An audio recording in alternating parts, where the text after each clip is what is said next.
जय श्री माता जी। सभी सहयोगी भाई बहनों का आज के ध्यान सत्र में हम स्वागत करते हैं। कलेक्टिव बंधन।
तीन महामंत्र, उसके पश्चात श्री गणेश मंत्र।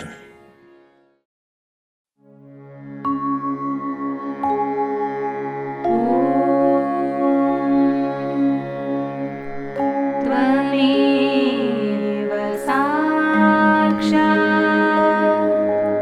श्री महालक्ष्मी महासरस्वती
परम पूज्य श्री माता जी कृपावंत होकर हमें ध्यान में संतुलन प्रदान कीजिए।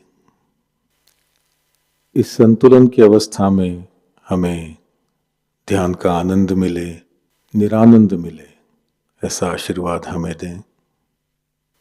परम पूज्य श्री माता जी, आपकी कृपा में इस संतुलन की अवस्था में हम अपनी ध्यान की गहराई में उतर सके, ऐसी स्थिति हमें प्रदान कीजिए।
इसी ध्यान की अवस्था में हम परम पूज्य श्री माता जी की अमृतवाणी आत्मसात करेंगे।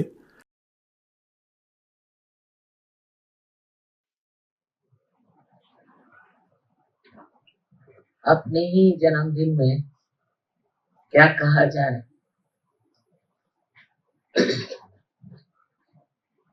जो उम्मीद नहीं थी वो घटित हो गया है।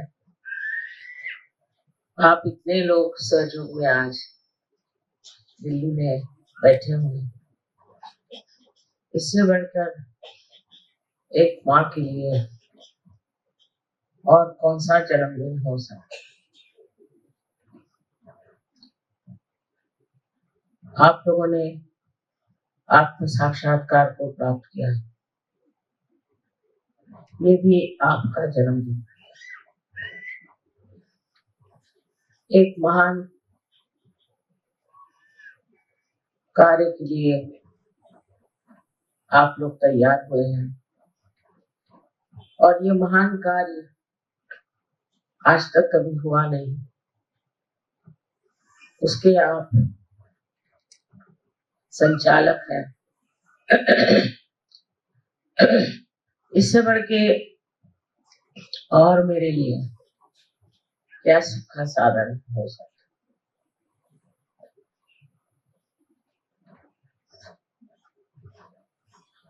कभी सोचा भी नहीं था कि अपने जीवन में ही इतने आत्म साक्षात्कारी जीवों के दर्शन हो और इतना अगम्य आनंद उठाने को मिले। एक वातावरण की विशेषता कहें जिसमें कि आज आप देख रहे हैं कि मनुष्य एक भ्रांति में घूम रहा है।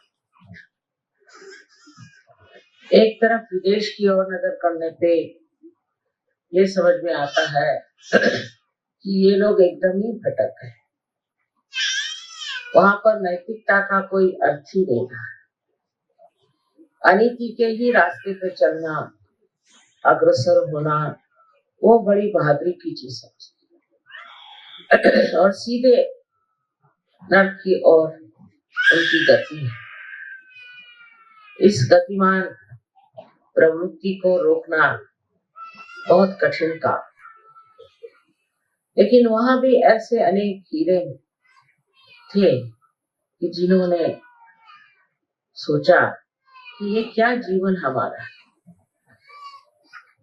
दूसरी तरफ हम जब देखते हैं तो पूरी तरह से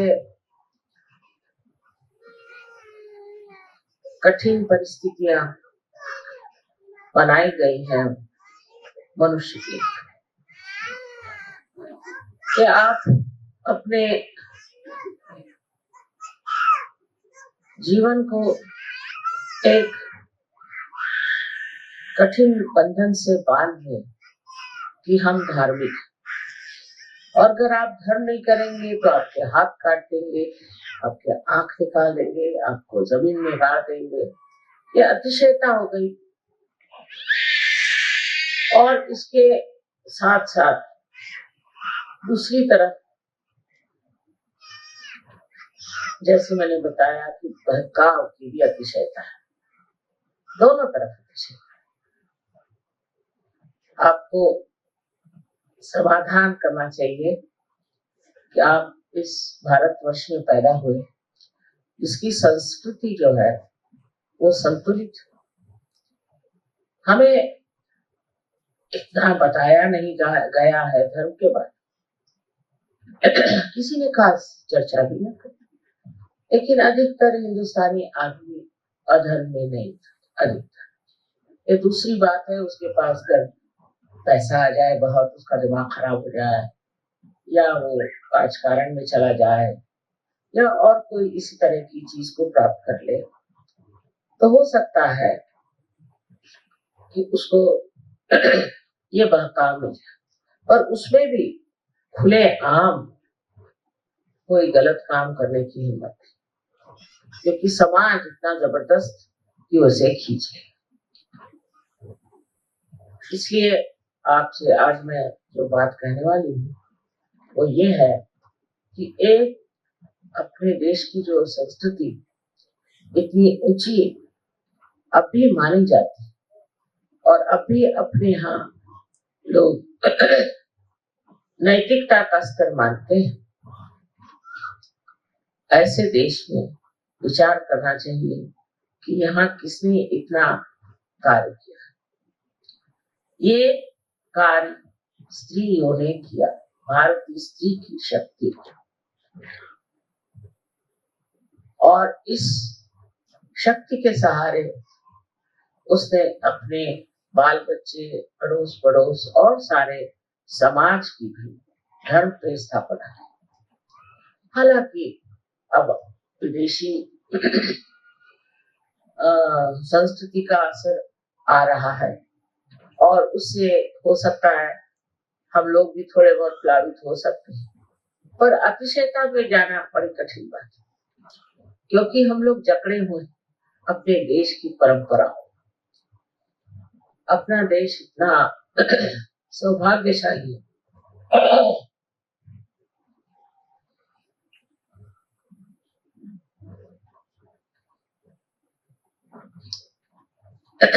यहाँ पर एक से एक महात्मा हो गए, संत हो गए, इतने यहाँ पर अवतरण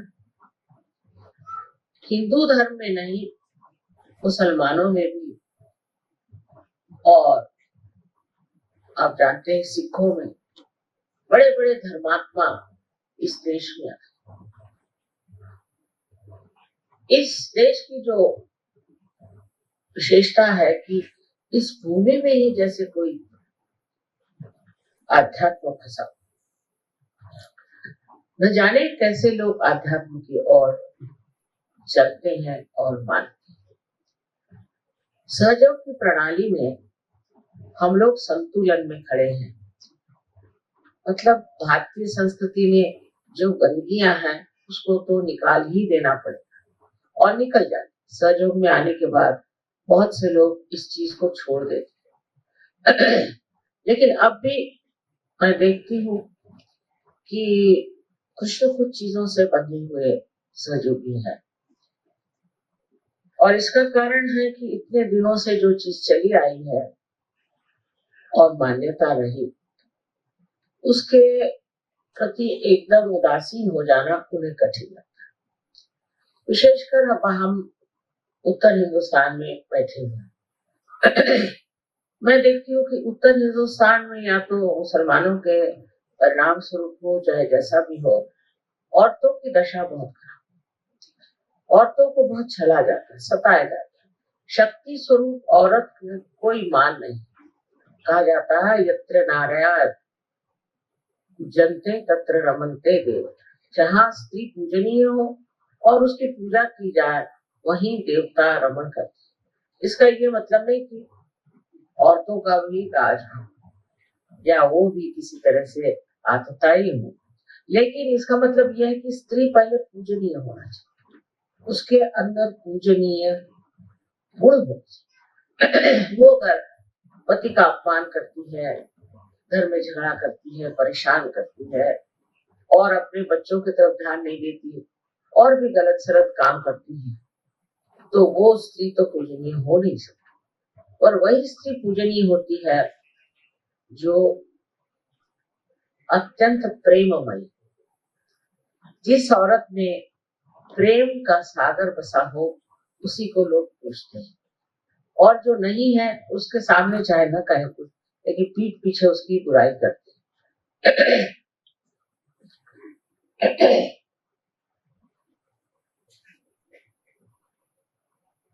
हमारे यहाँ स्त्री को शक्ति माना जाता, पर शक्ति जैसे ये आप इतने यहाँ पर बिजली देखकर बिजली का क्या कहना चाहिए प्रदर्शन देख रहे हैं, ये स्वयं शक्ति नहीं, शक्ति तो कहीं और से आ रही और यहाँ इसका सिर्फ प्रदर्शन मात्र। तो इसी तरह स्त्री एक शक्ति स्वरूप होती है, पर उसका प्रादुर्भाव, उसका मैनिफेस्टेशन जो है वो बाह्य में पुरुष के रूप में होता है। उसके बच्चे, उसके रिश्तेदारी के लोग, उसके पति, उसके ससुर, उसके बाप, ये सब पुरुष उस स्त्री के शक्ति से प्लावित होते हैं और उस प्रेम की शक्ति से प्लावित होने के बाद उनमें भी एक तरह का बड़ा अनूठा सा संतुलन बन जाता है। पर जहां पर ये स्थिति नहीं होती, जहां पर घर की माँ और घर की स्त्री और रिश्तेदार, इन औरतों में वो प्रेम का प्रदर्शन नहीं होता है, उल्टे क्रोध, मत्सर आदि षटरिपुओं से वो अगर भरी रहती हैं, तो ऐसे घरों में कभी भी प्रेम या आनंद आ ही नहीं सकता। ये स्त्री का ही एक बड़ा भारी कार्य है, उसमें हम दबे जा रहे हैं। ये क्या जो शक्ति आज कहाँ से आ रही है, वो अपने को सोचती क्या कि मैं दबे जा रही हूँ। वो तो ये सोचती है कि ये प्रकाश ये ना मेरा कर्तव्य कार्य है और उसे मैं करूं और खुशी खुशी सारा काम। इस समझ को आना जरूरी है। हालांकि औरतों को इतना दबाया गया है इस समझ के कारण, इतनी उनकी अवहेलना करी है कि एक दूसरी चीज खड़ी हो रही है जो कहती है समाज में कि नहीं, ये औरतों का दबाव हम चलने नहीं देंगे, हम पुरुषों को ठिकाने लगा देंगे, उनसे हम हर चीज में लड़ेंगे, उनको हम बिल्कुल बेकार कर। ये सब करके देखिए, और देशों में जहां जहां ये हो रहा है वहां के बच्चों का हाल देख लीजिए और वहां के सब चीजों का हाल देखिए। अब समझ इसमें क्या है कि मनुष्यों में ये समझ आनी चाहिए। मनुष्य में ये समझ सिर्फ स्त्री में ही नहीं पर पुरुषों में आनी चाहिए। ये पुरुषों को सोच लेना चाहिए कि हमारी स्त्री जो है ये स्वयं साक्षात लक्ष्मी स्वरूप है और उसका मान हमें रखना चाहिए। पहले तो स्त्री भी पुरुष का मान रखे और पुरुष भी स्त्री का मान रखे। मैं देखती हूँ सहयोग में अब बहुत कुछ ठीक हो गया, लेकिन हम लोग जब शादियां करते हैं सहयोग में तो देखते हैं कि जिन लोगों की शादियां, समझ लीजिए जिन लड़कियों की शादियां इंग्लैंड अमेरिका में हुई, तो उनके पति उनके इतने गुलाम बन जाते हैं कि उनका दिमाग खराब है। सबका नहीं। और उल्टी बात यह है कि जिन लड़कियों की शादियां हिंदुस्तान में होती हैं वो तो कहती भगवान बचाए रखे, सास ससुर ये वो मार झंझट सब लोग तो मारने को। कहने का मतलब यह है कि ना संतुलन वहां न संतुलन यहाँ। ये संतुलन स्थापित करने के लिए सहयोगियों को समझ लेना चाहिए। इसका मतलब ये नहीं कि कोई पति को अपने सर पर बिठा ले या कोई पत्नी को सर पर बिठा ले। इसका मतलब है कि प्रत्येक का एक मूल्यांकन होना चाहिए, इवैल्यूएशन। सबको वैल्यूएशन करने के बाद आप समझ सकते हैं कि कहाँ तक आप संतुलन में। आप दूसरों की बात नहीं सोचिए, अपनी बात सोचिए। जहां आपको जो कहना है वो कहना ही होगा और जो कुछ आपको सुनना है वो भी सुनना है। मैं देखती हूँ सहयोग में हमने शुरुआत पहले कुटुंब से की। कुटुंब व्यवस्था से सहयोग को धीरे धीरे बांधा है और जब कुटुंब ठीक हो गए उसके बाद फिर हमने एक एक चीज पर कदम रखा। आज आपको पता है कि ये 25वां सहस्त्रार इस बार मनाया गया। 25 साल हो गए जब सहस्त्रार खुला था, तब से लोगों ने इस चीज को प्राप्त किया और प्राप्त करके एक इससे बड़े प्लावित हुए, नरिश हुए, आज इस स्थिति में आ गए। अब हमारे लिए आगे क्या करते हैं? कुटुंब से शुरू करें तो कुटुंब में हमें शांति प्रस्थापित। पहली चीज है शांति। जहाँ शांति नहीं होगी वहां कोई भी चीज पनप नहीं सकती। समझ लीजिए ये यहाँ जो गमले रखे हैं ये सब हिलने लग जाए तो ये बढ़ेंगे, खत्म हो जाए। तो सबसे पहले हमें शांति प्रस्थापित। इसमें आदमी को भी ध्यान देना चाहिए लेकिन औरतों को भी समझ रखनी चाहिए। दोनों जगह ये चीज रखने से पहले घर में शांति होने से अपने बच्चे जो है सुरक्षित है और उनके अंदर एक अपने प्रति, स्वयं के प्रति एक जागरूकता आएगी और वो समझ लेंगे कि वो भी एक सहयोगी है, उनके माँ बाप भी सहयोगी हैं और एक उनका परम कर्तव्य होता है कि वो अपने माँ बाप का नाम और भी उज्ज्वलित करें।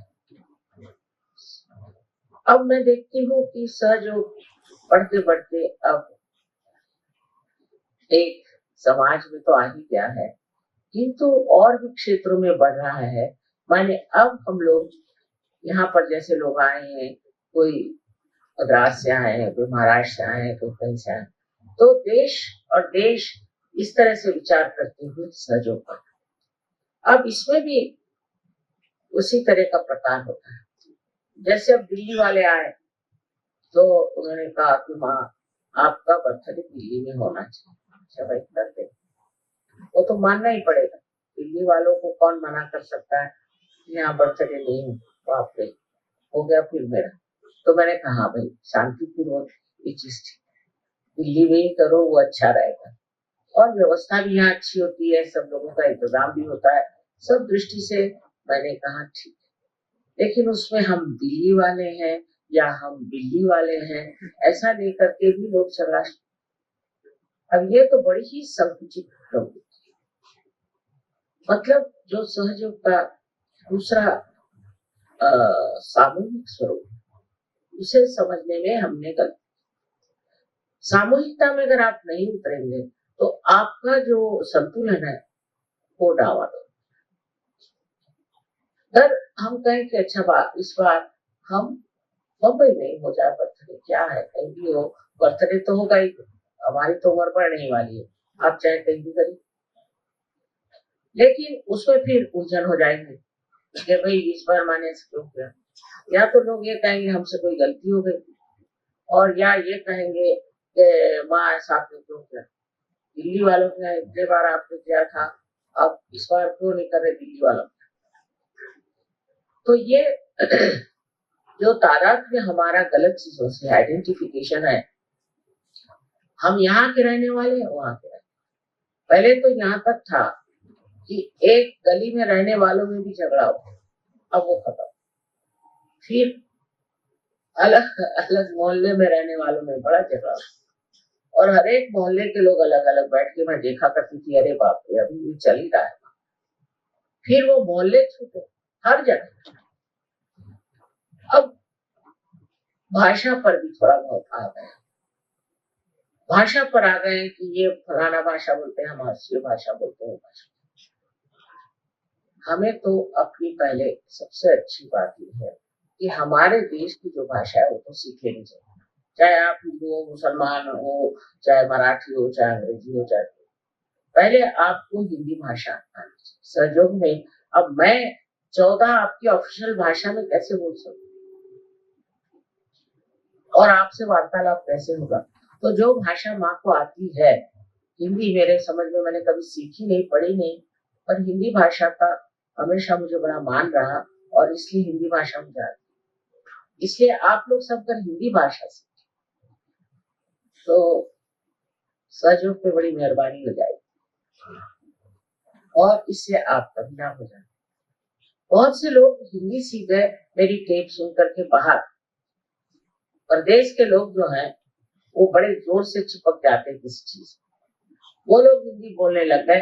और हमारे यहाँ अब भी ऐसे लोग हैं कहते हैं माँ हिंदी भाषण मत दो, आपको चाहिए तो तमिल में दो या तेलुगु में दो, मुझे नहीं आती ना तमिल तेलुगु। अब मैं क्या, इसलिए ये भी जो हमारे अंदर भिन्न भिन्न भेद है, इनको बिल्कुल खत्म कर देना चाहिए। जातीयता के भेद तो है ही हमारे अंदर पहले ही से बसे हुए। एक साहब मुझे कहने लगे हांगकांग में कि हिंदुस्तान में जातीयता अभी सहयोगियों में जातीयता है, तो ब्राह्मण है सर।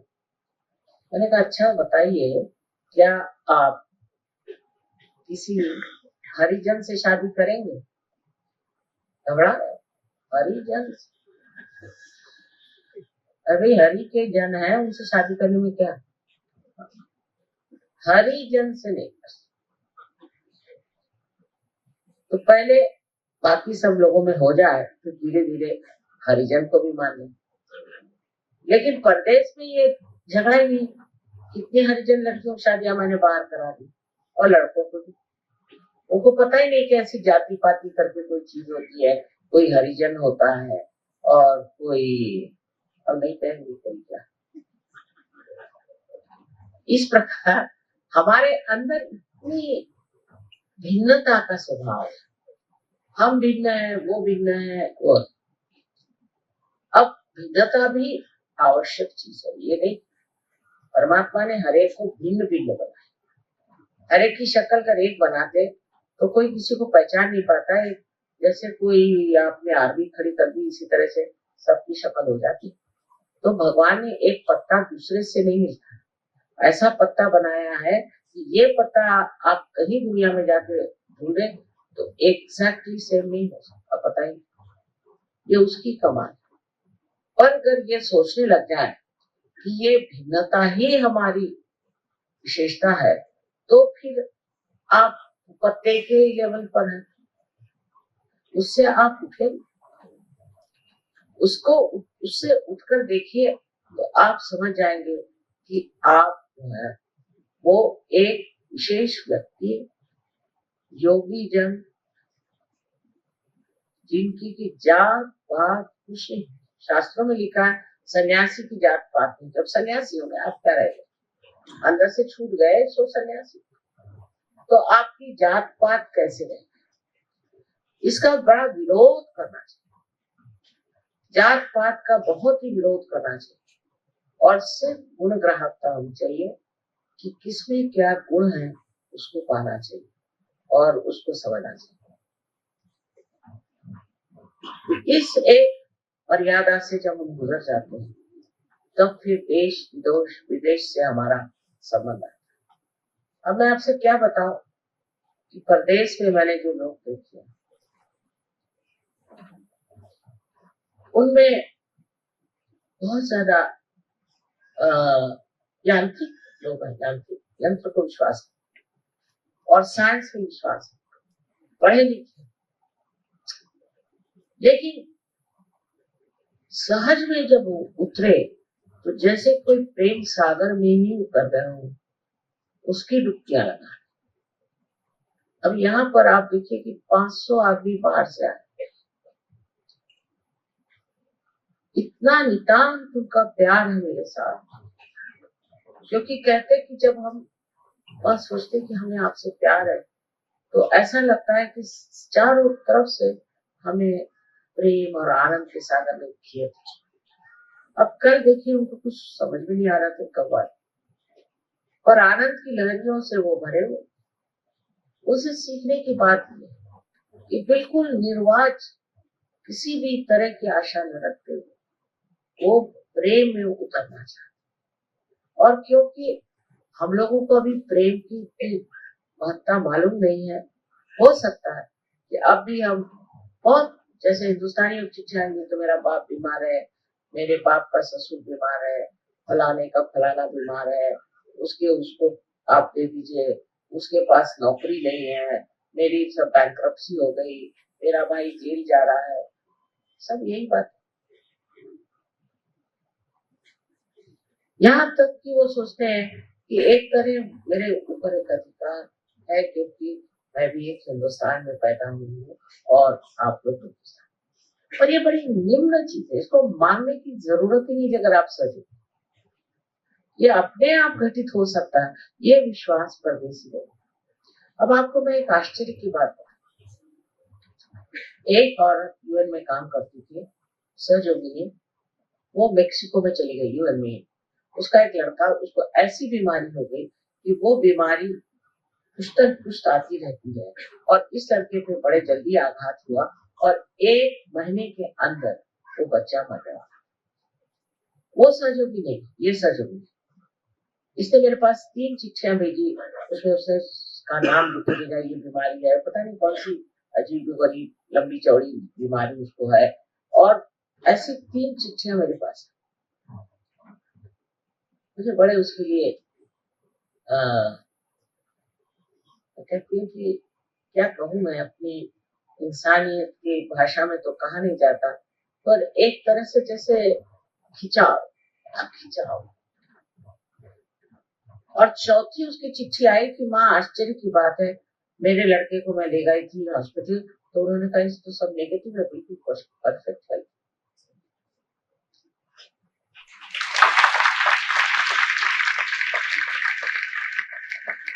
तो हिंदुस्तानी का ऐसा नहीं, एक बार माँ से मुझे मिला दो, अगर माँ मेरे बच्चे को ठीक करेगी तो वो ठीक होगा। माँ के खोपड़ी पे लादे बगैर वो सोचते ही नहीं कि उनका बच्चा ठीक है। कितना बड़ा फर्क है। वो मेक्सिको में बैठी, मैं उसका क्या इलाज है? मैं बस आपको प्रार्थना कर रही हूँ और आपके पास मैं चिट्ठी भेज रही हूँ उसको दूँ। बस। अब ये श्रद्धा की जो बात, प्रेम जब श्रद्धा में हो जाता, श्रद्धा में अंधश्रद्धा से मतलब नहीं, आपको अनुभव है मेरा, आप जानते हैं मुझे, कोई नई बात। वो अगर श्रद्धा में हो जाए तो कैसे काम बनते हैं ये समझने वाली। और अगर श्रद्धा न हो, सिर्फ हम तो माँ को बहुत मानते हैं,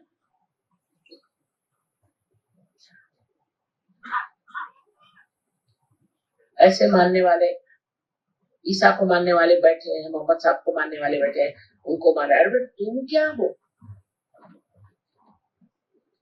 तुम्हारे अंदर कौन सी विशेषता है, तुमने क्या प्राप्त किया, इसे सोचना। हमने ये देखा कि जो कुछ भी इन लोगों ने इतने आसानी से प्राप्त, उसकी वजह ये कि एकदम प्रेम से शुष्क, उनके अंदर प्रेम इनको मिला ही नहीं। और जब प्रेम नहीं मिला तो जैसे ही उनको प्यार मिला तो एकदम उसकी और वो बिल्कुल पूरी तरह से आकर्षित, और उस प्रेम को पाने के उनको दुनिया कोई चीज नहीं चाहिए, कोई चीज। अब आते हैं गणपतिपुरे में हिंदुस्तानियों की शिकायत पर, खाना अच्छा नहीं, मद्रासी कहेगा कि मुझे खाना पसंद नहीं, तो लखनऊ वाले कहेंगे एक साथ क्या खाना बनाते हैं। सबके खाने के शौक उनके बीवियों ने ऐसे बिगाड़ रखे हैं कि उनको कोई खाना नहीं पसंद। अब इस हिंदुस्तान में कौन सा एक खाना बताइए जो बनाने से लोग खुश हो। इनको ये पसंद नहीं, उनको वो पसंद नहीं, तो उनको वो पसंद। और ये कभी नहीं कहेंगे कि खाना अच्छा नहीं, हालांकि पहले बहुत खराब खाना होता था, अब जरा बहुत कहना चाहिए अच्छा हो गया, पर कभी इन लोगों ने ये नहीं कहा कि माँ खाना अच्छा। अब बाथरूम के लिए भी बड़ी अजीब सी बात है कि मैंने, हिंदुस्तानियों ने कहा कि माँ ये हमें बाथरूम पसंद नहीं, तो इंडियन स्टाइल, हमें तो वेस्टर्न स्टाइल चाहिए। और वेस्टर्न वाले बोलते कि नहीं हमको तो इंडियन स्टाइल चाहिए, बड़ी साफ चाहिए।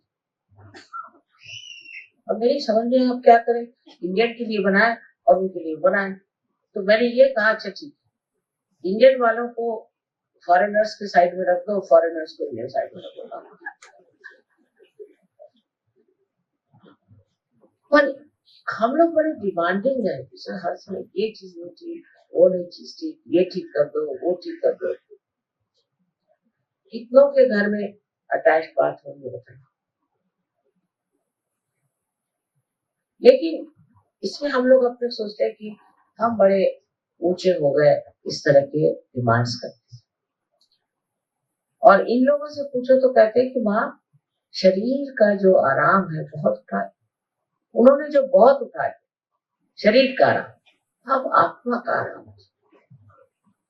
शरीर का आराम जो कि हमने उठाया नहीं, वही हम सहयोग में पूछते हैं कि हमें शरीर का भी आराम है। इसमें आपसे कहने से फिर आप वही करेंगे, माने का शरीर का आराम, तो चलो हम जमीन पर सोएंगे, ये नहीं मेरा मतलब, ये मतलब नहीं।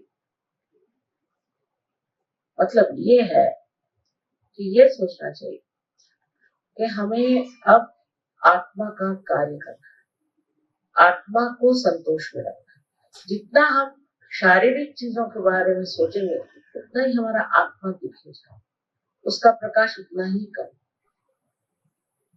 और जितना ही हम बाहर के लोगों के लिए, दूसरे लोगों के लिए, वातावरण के लिए, हर चीज के लिए जब हम सोचेंगे उतने ही हम बढ़ते जाएंगे, आत्मा का प्रकाश।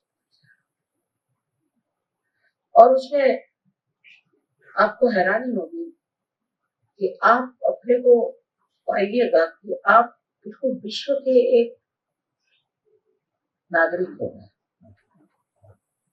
आपके अंदर विश्व जैसे सब। अब बहुत से लोग मुझे कहते हैं माँ आपको हर एक चीज कैसे याद रहती, आप जैसे अब ये देख लिया, इसको देख लिया, बस हो गया, चित्र सा बन सब। आप चित्र से मेरे हृदय, ये कैसे होता है? क्योंकि मैं अपने अंदर हूं ही नहीं, सब बाहर ही हूं। मैं सोचती भी नहीं अपने बारे में, कुछ विचार ही नहीं करती, मतलब और करने की मेरे अंदर वो शक्ति नहीं, तरीका ही नहीं कि अपने बारे में सोचती बैठी रहूं। मेरे साथ किसने क्या किया, मेरे साथ किसने क्या जाती कभी हो कैसे। लेकिन जो कुछ भी बाहर में है सब, इसमें जब आप अपने आत्मा का प्रकाश देखेंगे तब आपने विश्व की पूर्ण कल्पना हो।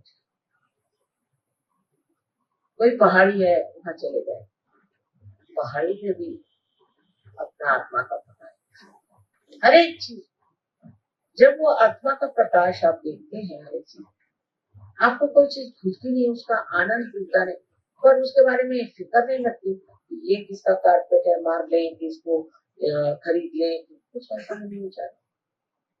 सिर्फ देखना मात्र बनता है, और जब ये देखना मात्र प्रगल्भ होता है, बढ़ता जाता है, बढ़ता जाता है, तो आपका व्यक्तित्व एक विश्व को भर लेता है। और यही स्थिति अब आप में सब है। और भिन्नता तो चाहिए हर एक चीज में, इसमें कोई शक नहीं, हर एक आदमी में भिन्नता होनी चाहिए, पर किस चीज में? अपना अपना आनंद व्यक्तित्व कर। कल देखिए डांस कर रहे थे एक से एक लोग, जैसा भी आ रहा था, जिस तरह से भी आ रहा था, सबकी भिन्नता थी, एक जैसे कोई नहीं नाच रहा था।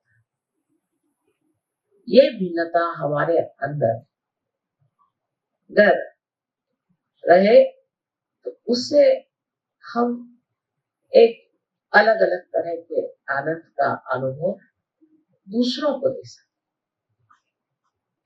आनंद अपने लिए नहीं,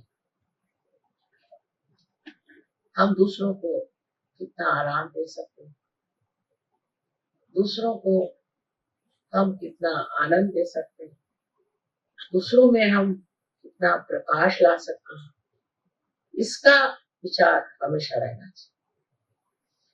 कभी कभी, मैं नहीं कहती सब, पर कभी कभी हिंदुस्तानी भी लिखते हैं कि माँ मेरी प्रगति कराइए, मैं चाहता हूँ कि मैं इस चीजों से हट करके ऊंचा हो जाऊं।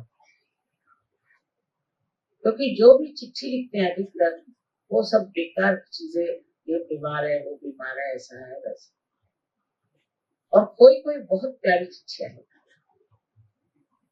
और उससे बिल्कुल मैं गदगद हो जाती कि इन्होंने अपना मार्ग ढूंढ लिया है, इन्होंने देख लिया इन्हें कहाँ जाना है, अपनी मंजिल को इन्होंने पहचाना, बस इससे ज्यादा मुझे कुछ नहीं। ये मैं देखती रहूं और उसको आत्मसात करती रहूं, पर चाहत ऐसी नहीं है किसी चीज की जो कि आप कह सकते, क्योंकि जो चीज हमेशा बढ़ रही है क्षितिज की जैसे, होराइजन की जैसे, उसके लिए आप कैसे कह सकते हैं आपको क्या चाहत। आपका जीवन इसी तरह से अत्यंत सुंदर हो जाए, अत्यंत सुगंधित और सबको आह्लाद देने वाला, सबको आनंद देने वाला हो जाए, यही मैं चाहता। जिस दिन ये विचार आ जाए, आप लोग कभी कभी राजकारण भी करते हैं, कुछ करते हैं, कोई जरूरत नहीं। सहयोग में आपको पैसा कमाना नहीं, आपको कोई पोजीशन लेनी नहीं, कुछ नहीं, इसमें आपको अपनी प्रतिष्ठा ही पानी है, जिस प्रतिष्ठा में आप एक विश्व के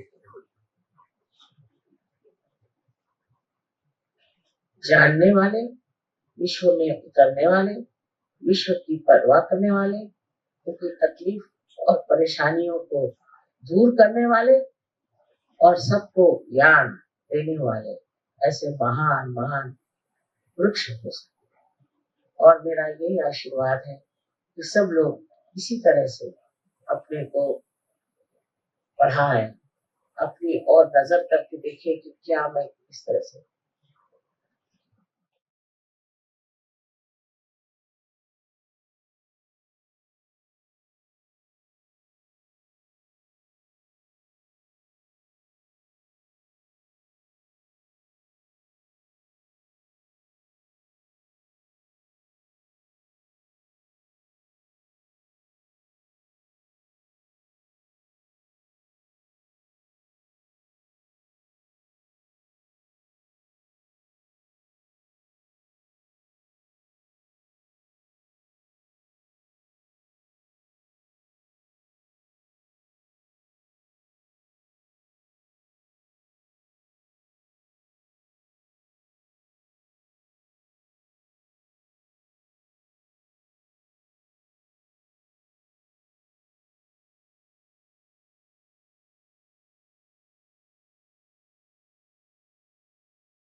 जय श्री माता जी।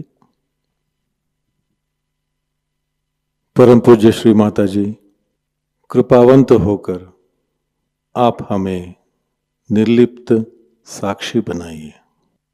परम पूज्य श्री माता जी, कृपावंत होकर आप हमें ऐसी स्थिति प्रदान करें जिससे हम आपकी लीला को देख सकें। जो भी घटित हो रहा है उसको साक्षी भाव, निर्लिप्त साक्षी भाव से देख सके। परम पूज्य श्री माता जी, हमसे जो भी कार्य हो, जो भी कर्म हो, वो सब हम आपके पावन चरणों में रख सके, पूर्णतः समर्पित होकर रख सकें, ऐसी स्थिति हमें प्रदान करें।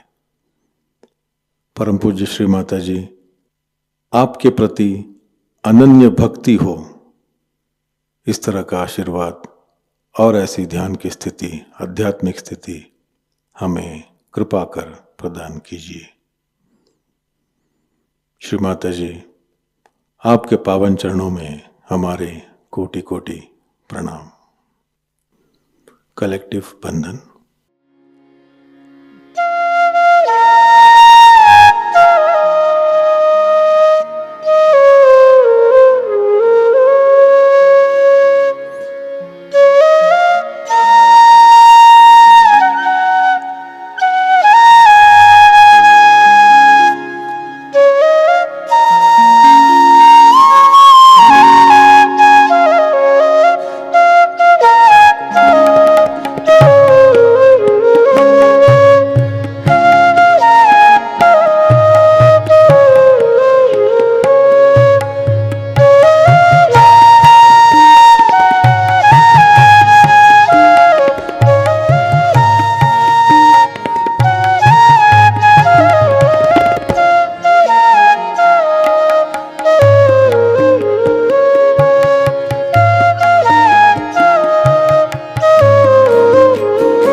आज का ध्यान केंद्र यहीं पर संपन्न होता है। जुड़े रहने के लिए बहुत बहुत धन्यवाद। जय श्री माता जी।